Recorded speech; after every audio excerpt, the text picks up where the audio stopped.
Good morning, ma'am. Good morning, everyone. Good morning, sir.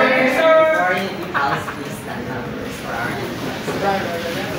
For our energizer, this will be the group 1 and this will be the group 2.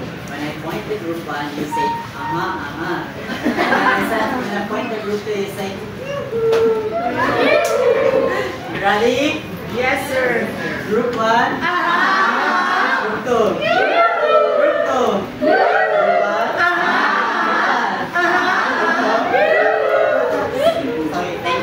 Everybody is energizing. I really love it. Since you're already seated, and let's proceed. Yeah. So our topic for today is the continuation about the embedded formative assessment, which is tackled by the last reporter. So before anything else, let's have some recall first. What is embedded formative assessment is? So anybody here recall what is embedded formative assessment is? I will call na lang since no one is volunteer. Miss Abinasa, can you stand up? So, Muhammad, since you... Sorry. So embedded assessment is conducted during or day-to-day or in real time. By two types on the fly and the hand.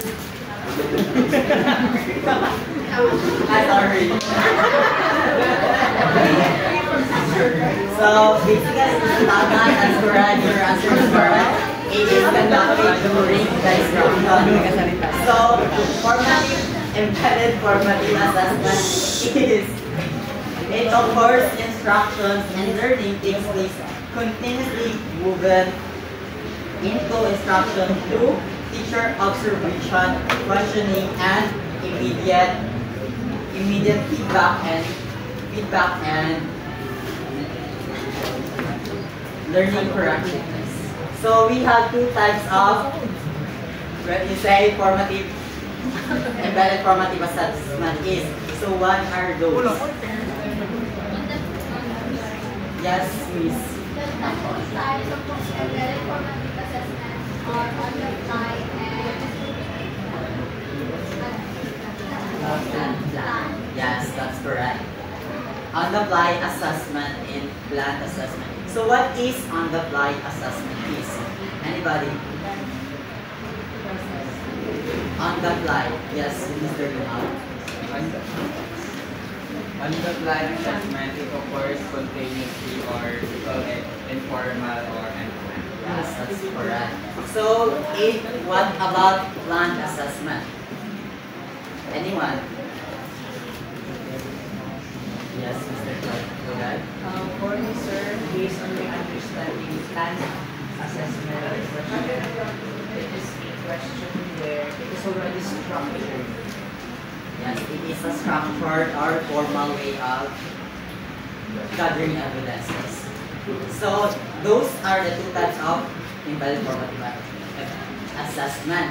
So, by using that part, diverse learners, we could gather evidences in formative assessment. So, embedded formative assessment is the mainstay of that is questioning and observations. So observations, it is to accurately get the behavior of the student, and also in observation there is no such an accurate super 100% accurate. So there are sources of error that can contribute to the lead of inaccurate observations.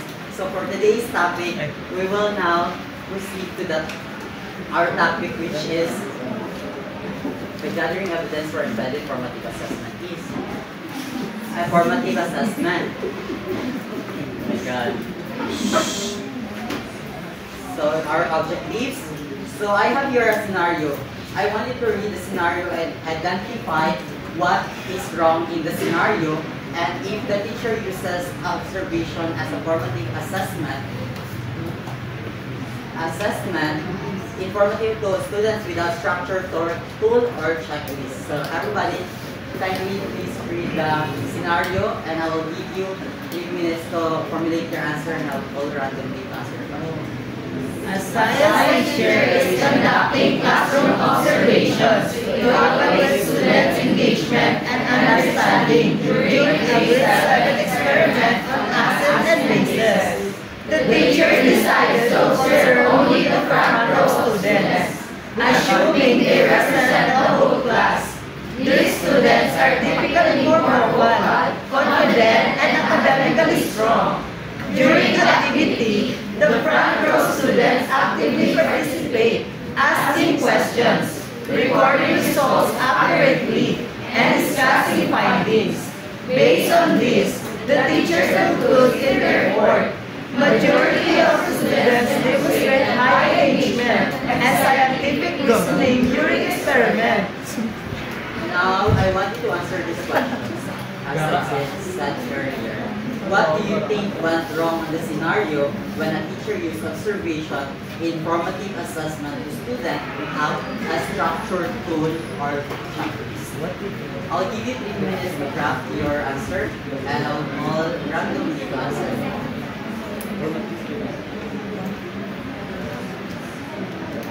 Balik ko ba sa scenario?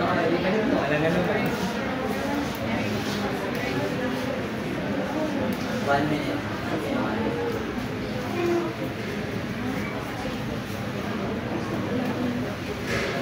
Ano ba?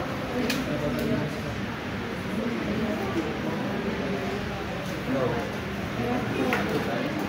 Question. What do you think went wrong when a teacher used observation in formative assessment to students as a structured tool or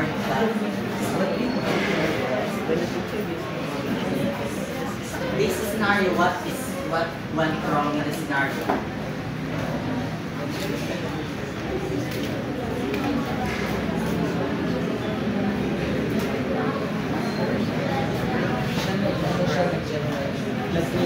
Anyone? So I will call, since you already crafted, I will call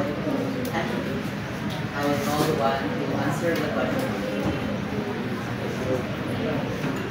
Number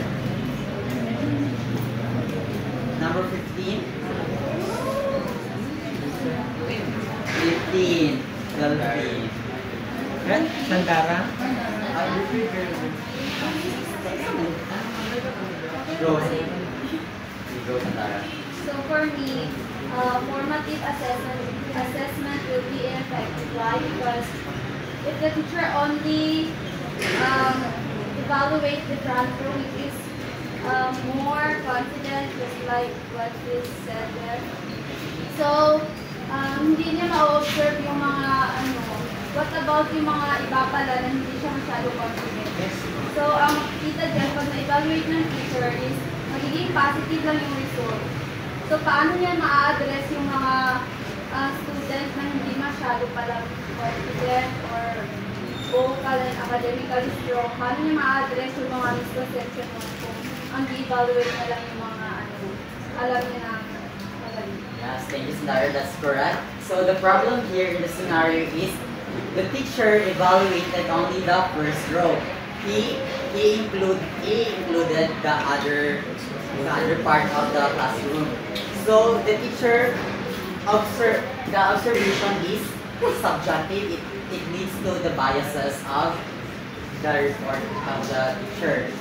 So that's the problem here. So our topic is all about the observations of sources of error in formative assessment. So we have 8 types of observation sources error. The first one is the leniency or generosity. So kindly read the leniency of one. Leniency or generosity. Tendency to be lenient or generous.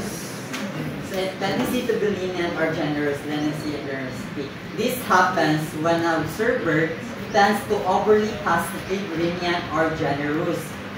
So, for judging the students, for example of it is the students are more favorably out of sympathy while kind of it leads to inaccurate observations. So have you ever encountered that one teacher that he gave high remarks to student because he gave remarks to student because parati siya nag-represent even though na mali-mali yung answer niya. So that is leniency. So because of the generosity and leniency of the teacher, he gave high remarks to student even though it would lead to inaccurate observation of this teacher or the observer. So that is the leniency and generosity. Next is the primacy effect, wherein initial impressions have distorting effect on later observations. So early impression is have a very impact on this primacy effect. It is the first impression of the teacher. For the instance, the teacher is, halimbawa, you a student, you are not performing well in a first impression of the student, of the observer. So the teacher tends to assume that you are not performing in the end of the school year. So that is the primacy effect, wherein the impression is the basis of the teacher to observe the student. So that is the primacy effect. Next naman is the recency effect. It is the interpretation and truly influenced by his or her recent observation. Ito naman recency effect is the opposite of primacy effect. It is where the recent behavior of the students overshadow the earlier behavior of the student. So for instance, halimbawa yung behavior mo ngayon, hindi ka mas baba yung score mo. So but in the earlier assessment, you have high remarks. So conclude ng teacher that you are bad because you have gained low remarks. So in your recent assessment. So that is the recency effect. In the halo effects naman, we have the assumption that some non-verbal behavior generalized to other areas. So for the example naman ito is, halimbawa, you as a student are good in math. So the teacher assumes that you are also good in English. So that is the halo effect in the observation sources error. So have anyone an example of halo in the fourth example? For observation sources, can anyone give an example in a classroom settings where this observation occurred? Isa lang, magbili lang kayo. Say go Mr. Kubaday.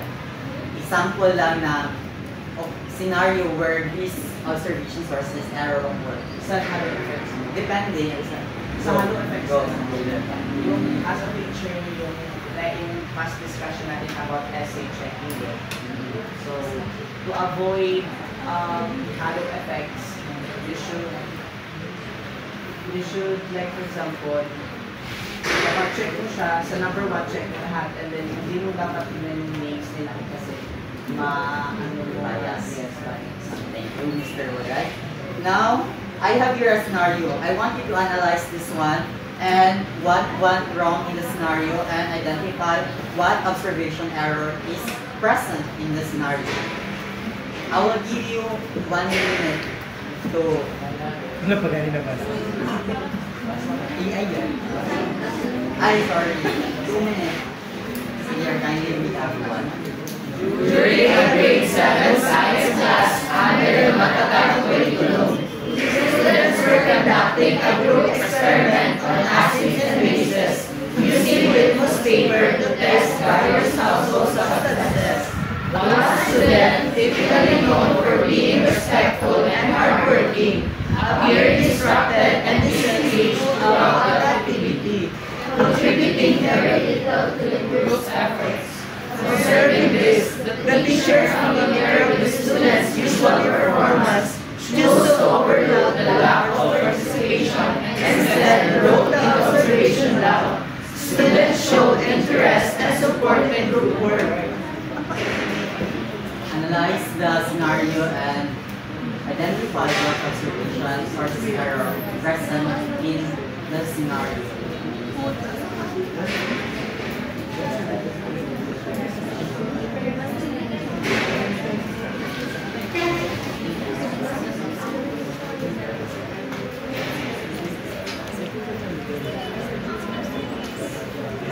have idea?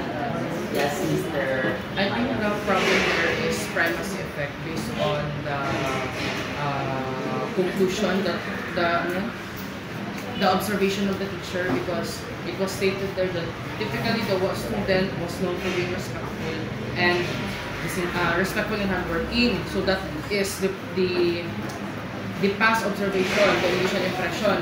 Now in the current impression, now he is distracted and disengaged. But he overlooked ng teacher. At ang nilagay niya sa observation log is students showed interest and supported the work. So mas nagbigay siya ng priority doon sa past impression compared sa current observation niya sa bata. So for me, it's primacy effect. Yes, thank you for your insightful ideas, sir.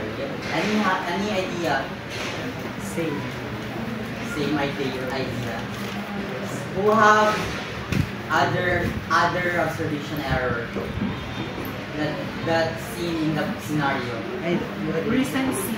Recency effect. Mr. Simon, why recency effect? So as I observe, recency effect is all about interpretation of a teacher under the influence of his recent observation. So the teacher is, as what is stated, familiar with the student's usual performance, na respectful siya and hardworking daw. So parang naging hasty generalization na instead of addressing the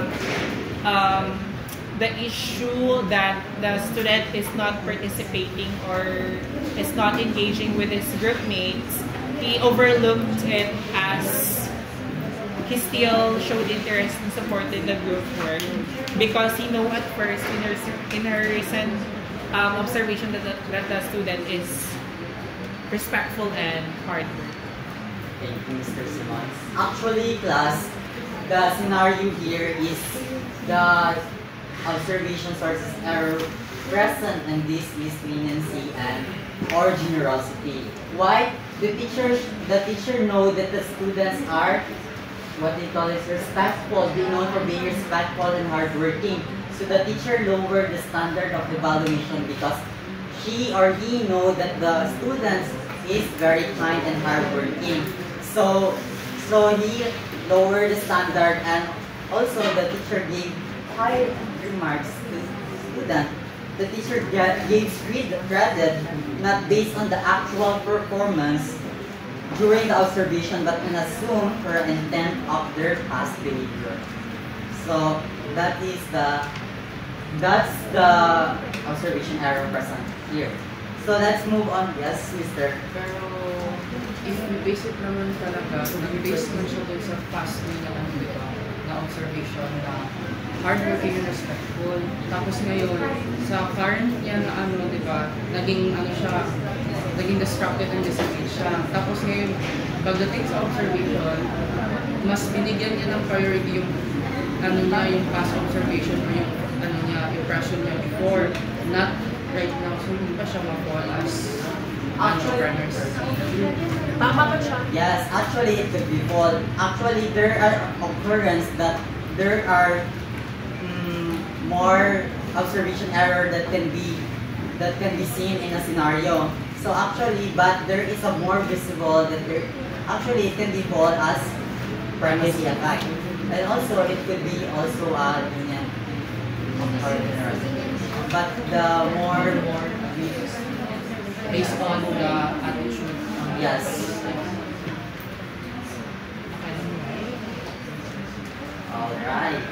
Let's move on to the last four observation sources error, which is the bias sampling, observer bias, pattern effect, and student weighting.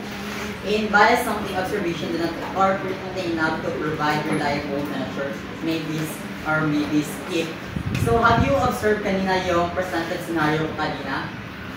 Yung scenario wherein the question is observation, if the teacher uses observation as a formative assessment. Na-observe niyo ba that it is also a bias sampling? Yeah, it is a bias sampling because the teacher only focuses on the first row, that he conclude that all the student is confident and active. Thank you. So, Sa TV na.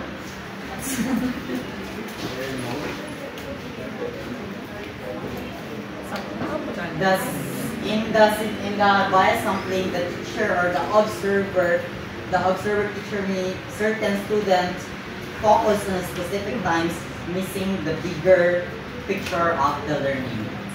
So that is the bias sampling. Next is the observer bias. Teacher preconceived biases distort the meaning what is being observed. So here it is the observer or the teacher subjective point of view.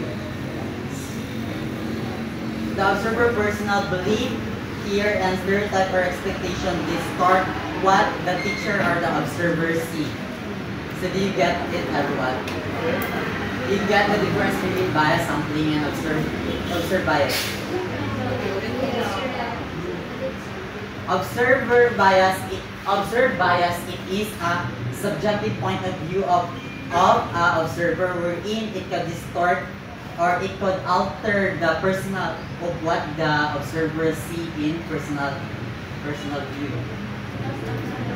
Ang bias sampling, it is wherein nagkakuha ng teacher ng sampling or some certain group to make it as a subject wherein he conclude where the student's behavior is, what the behavior of the student is. Next is the whole-turn effect, where some students may get nervous or unnecessary when observed by the teacher. It is where the student know that they are being observed, so the teacher participate engage. The students behave differently because they know they are being observed. They might act more attentive, cooperative, or nervous, which will not reflect their usual behavior. So everyone siguro na pagdaanan siguro itong whole-turn effect when the principal back in high school,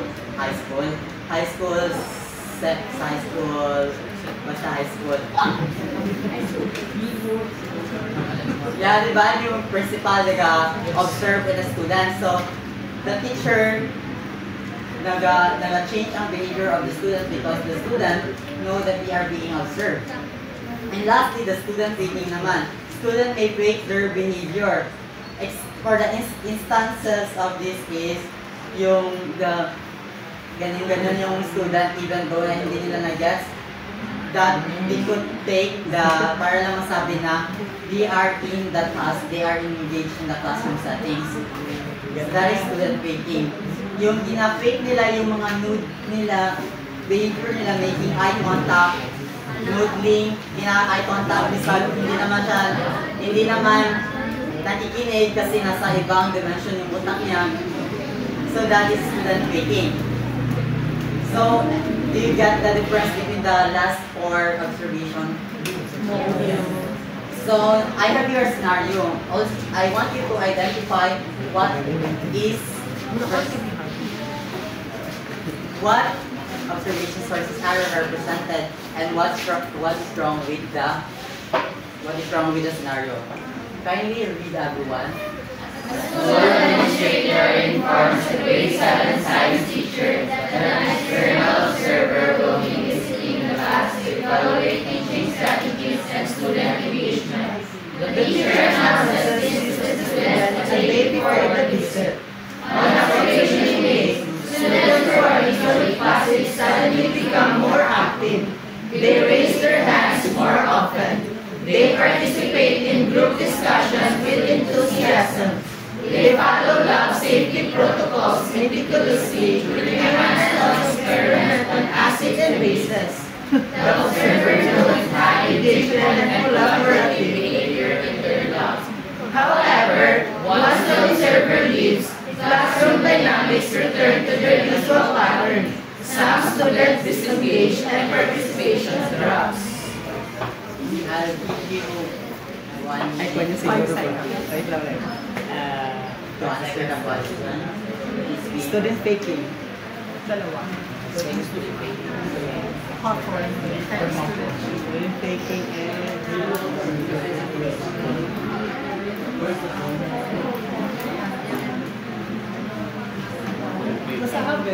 So, Mr. Simon, do you have an idea? Of course. Yes. Ako na lang.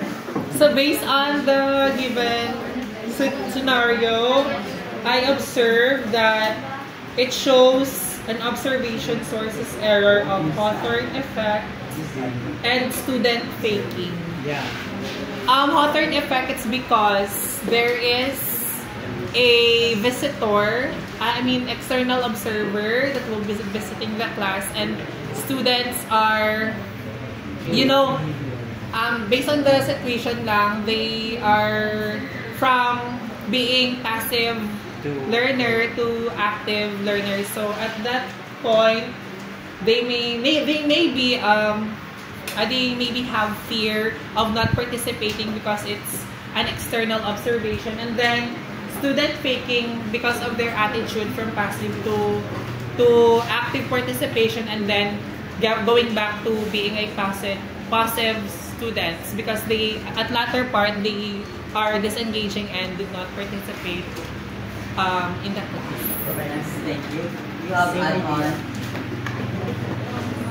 So actually, it is correct. It is the combination of Hawthorne effect and student behavior. Wherein students alter their behavior simply because they know they are being observed not necessarily because of any instructional change. The presence of the observer creates a temporary spike in the performance of the student. So they are being cooperative and so on and so forth. So I have here, so in the 8 observation sources of error, what do you think occurs intentionally? Unintentionally. Sorry, my bad. Sige, I'll give you why or why not? Observe. I'll give you 1 minute to answer the questions. Which of these observation sources error is unintentionally used by the observer? Or So ano yung mga nag-occur ba? Unintentionally? unintentionally. Sorry. Feel probably For me, the main I unintentionally. Unintentionally. Di ba pa sinabi ko intentionally? So I'll call number 10. Ay, oo. Hindi siya bawal. Number 13. And higher yan, tapos pa na. Higher, please. So number next to 13, 14. Next, where's the yan? Wala. Ay, wala. So next, Mali yung schedule yan. 13. Ay,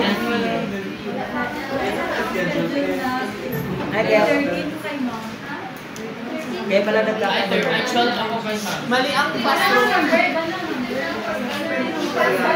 Number 14. 14, since 14 ang time dito. 14. Bilis, 1 minute ka na. Go. What is the more observation errors or what do you think is occurred unintentionally in the observer?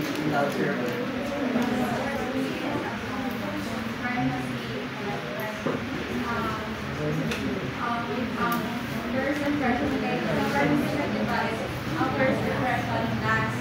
So, now, hindi mo na siya ma-change ko ang gawin ka mag-grade ka sa student. So, hindi mo siya ma-change ang so, may hindi ka na amo na siya na student. So, pag mag-ano ka sa iya,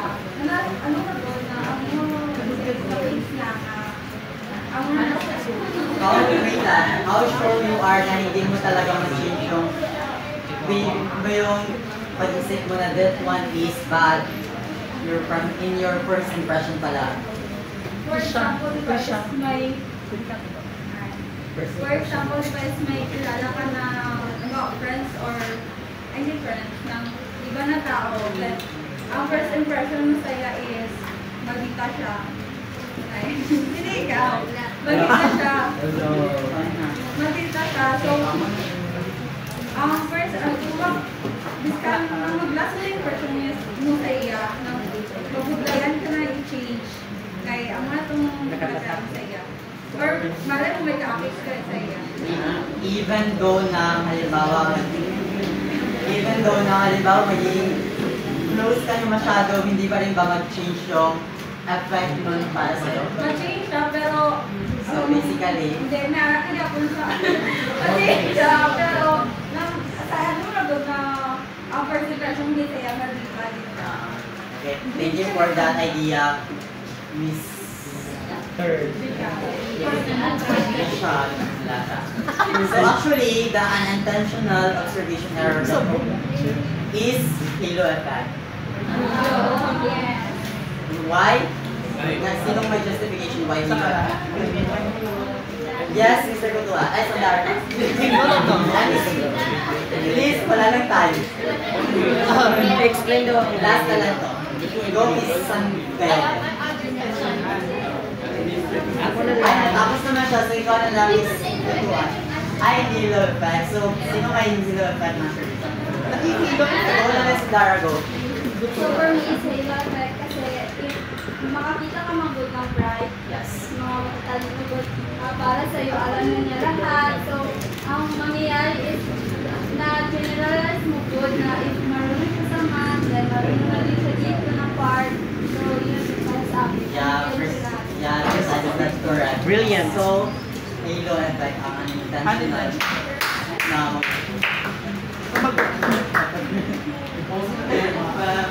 Halo effect.